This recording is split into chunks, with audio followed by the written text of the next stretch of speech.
현직 대통령에 대한 수사와 체포, 구속영장 청구도 모두 사상 초유의 일이죠. 법조팀 현조 기자와 더 얘기 나눠보겠습니다. 어서 오십시오. 윤석열 대통령 측에서 제기온 관할 논란, 이제 그럼 일단락됐다고 봐도 됐겠습니까? 네, 그렇게 볼 수 있겠습니다. 어젯밤 서울중앙지법이 체포적부심을 기각하면서 윤 대통령 입장에선 이제 할 말이 없어졌습니다. 윤 대통령 측에서 중앙지법에 영장을 청구했어야 한다 이렇게 주장을 했었는데 중앙지법이 체포영장이 정당하다는 취지로 결정을 내린 거죠. 윤 대통령 측의 공수처법 위반이라는 그런 주장도 그러면 이것도 해소가 된 겁니까? 네, 사실 관할 법원을 문제 삼는 건 처음부터 사실 의미가 없는 주장이었습니다. 네.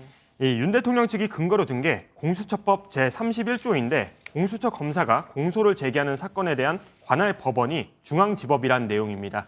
그런데 윤 대통령에 대한 공소 제기는 공수처가 아니라 검찰에서 하죠. 네. 애초에 법 적용을 잘못했던 겁니다. 또 형사소송법 제2조를 보면 소송과 관련된 행위는 관할 법원을 위반해도 영향이 없다고 돼 있습니다.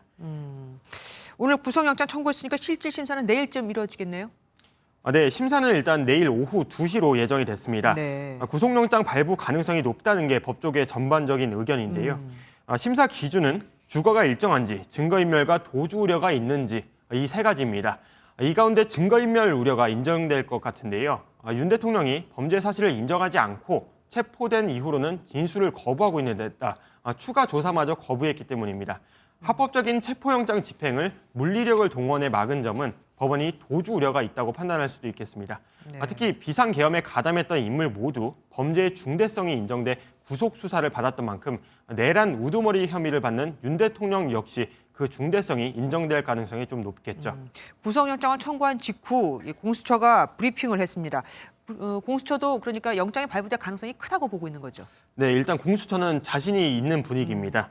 영장 청구서 분량은 150쪽 이상인데요. 공수처 관계자는 경찰 국수본과 검찰에서 넘겨받은 자료를 청구서에 반영했다며 탄탄하게 준비가 됐다 이렇게 자신감을 내비쳤습니다. 만약에 대통령이 구속된다면 윤 대통령 측에서 또 그러면은 이의를 제기할 가능성도 있습니까? 네, 구속 단계에서도 이의 제기를 할 가능성이 좀 커 보입니다. 이게 앞서 체포적부심과 비슷한 구속적부심이라는 제도가 있죠. 네. 피의자를 구속하는 게 적절한지 법원에 다시 한번 검토해달라는 절차입니다. 그동안 윤 대통령은 수사 과정에서 할 수 있는 이의 제기는 전부 해왔죠. 때문에 구속적부심 역시 청구할 것으로 예상이 되는데 법원이 이걸 받아들일지는 미지수입니다. 예, 법조팀 현지호 기자와 함께했습니다. 수고하셨습니다.